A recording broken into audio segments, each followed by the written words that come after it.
Hello everyone, this is Woodman, and today we're going to be talking about two endgame bows of Terraria, the Pulse Bow and the Tsunami. So, I guess we'll just start with the Tsunami because that is the bow that I actually got first, and these are both Unreal, just to let you know. So let's just look at the stats of this Unreal.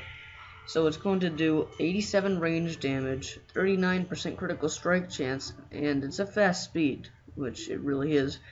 And although it does have very weak knockback, it shoots 5 arrows at a time. That's crazy. Of course, one got stuck here. But that is crazy, guys.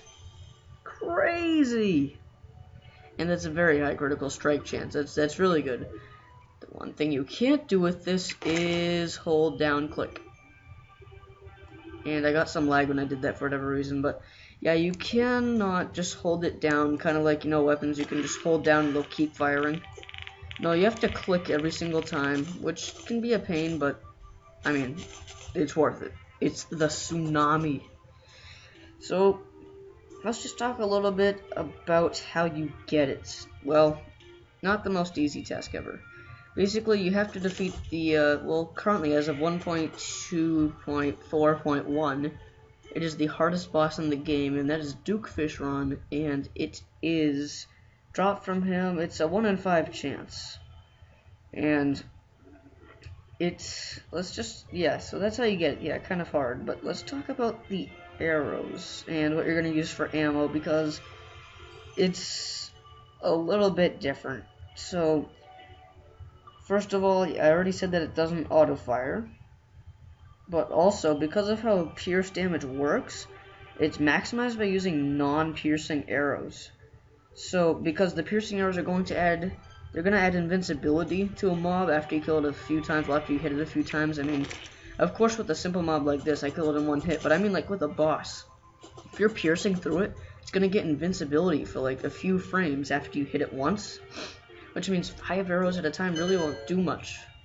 Sorry about that noise, guys.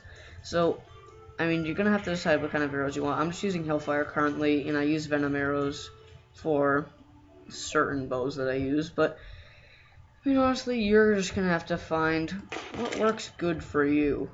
And, yeah, sometimes, as you can see, 5 arrows do not always hit your target, and that happens, especially with Hellfire arrows, but anyways, let's move on, I guess. And at the end, I will tell you which one is my favorite. So now we have the Pulse Bow. And many people say that the Pulse Bow is better than the Tsunami, but let's just look at this. So, 95 range damage, 46% critical strike chance, very fast speed, once again weak knockback, and it shoots a charged arrow. And this one, I can just hold down click, and they ricochet. This makes it very good for places where you're confined. For example, in the jungle, which there's actually one over here. If I go down here, you'll see what I mean. This is why a lot of people like this bow a lot. And, I mean, be careful, but there's one thing about this. Notice when I shoot these Hellfire arrows, what's going to happen? They blow up. That's what they do. This, they don't. Why? Because that's the problem. Although it's a charged arrow and very, very, very high critical strike chance, it completely gets rid of the actual, I guess, effect of the arrow that you're using. And as you can see, these just ricochet everywhere. There's a ton of enemies, they have no chance. Really good for the dungeon. But yeah, that's the problem with it. Is that, I mean, that is, I don't really like that, I guess, is what I'm trying to say. Because it's not going to give you what arrow you're using, technically. I mean, the damage does still count, though. I'll tell you that. Damage does still count, but effects don't. So I don't believe that that would put venom in your target, and that would not, explode, of course. As you already saw. So that's a downside. But, I mean, other than that, it's really, really good. So, how do you get this thing? Well, you thought Duke Fishron was hard. Okay, what the heck's going on here?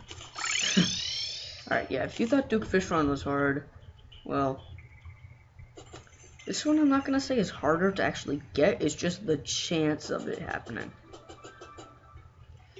So, basically, you guys know the Traveling Merchant, right? I'll put a picture on the screen. Well, it's a very rare chance in hard mode that he will be selling it. And when I say very rare, I mean very rare. I'm gonna stress that. I can't stress that enough. Very rare. Like, extremely rare. And yeah, so it's kind of hard to get. Although you don't have to fight a boss, it's still pretty hard to get, and it's really boring to just wait there. So I would just do other things, and eventually there'll be a Traveling Merchant with one. You know, like, don't give up. It's a really nice bow to have. And another thing is, you know, there is a floating island over here. It's after the Crimson. I'll show you what else this can be used for. I'm sure you can already assume it will be good for finding floating islands, and you don't need meteor shot or anything for a gun. It's just automatically going to ricochet anywhere, and I believe it ricochets up to 5 times, and a certain distance of tiles. I'm not exactly sure the number, but it's pretty good. It's a good amount.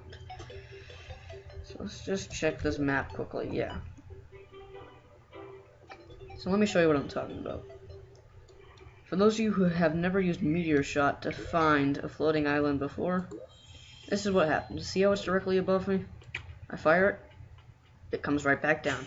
As soon as I see that, because if I go somewhere where there's not a floating island, it's just going to get consumed into the sky and I won't get it back.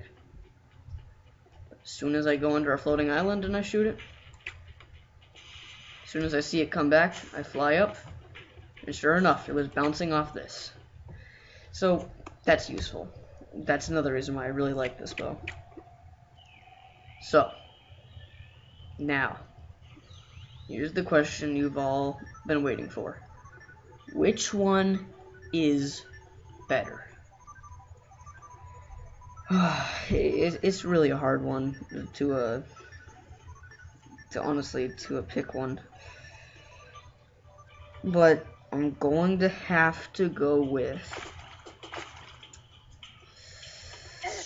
I'm going to have to go with the Tsunami, guys. This is just, it's great. It's great. Clarify arrows with this thing is a beast. I mean, it's unbelievable. It is definitely my favorite bow in the game. But if you are in certain situations underground where there's a ton of mobs, you might want something like the pulse bow. So, do I recommend you get both? Absolutely. Absolutely, yes. And this does do better damage, yes. It does.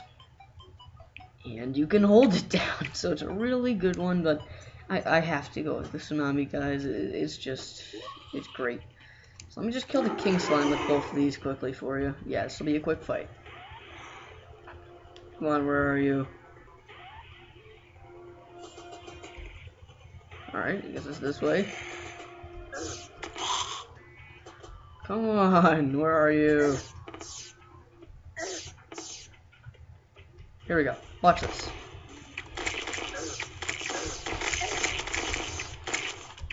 Yeah, be careful with Hellfire, guys. You might blow up yourself. So, yeah. You guys all need to die. Alright, now we're gonna do the exact same thing. And this time, with the pulse bow.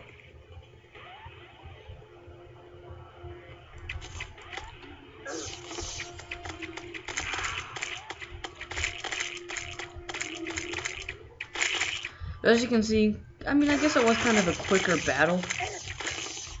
So it's really close. I'm almost thinking I like the pulse bow more, but I have to say the Tsunami. I think the Tsunami looks just a tiny bit cooler, but I don't know, the pulse bow looks pretty cool. But anyways, guys, I hope you enjoyed, and maybe this will just help you out a little bit if you weren't sure which one to get. Well, the answer is both. Which one you should get first? Definitely the Tsunami. Once you think you're ready to defeat Duke Fishron, just go for it, and in the meantime, while you're trying to kill him, wait, and like as that's going on, maybe a Traveling Merchant will come. So that is it for this video. and I hope that you all enjoyed. And I'll see you in the next video. Thanks for watching.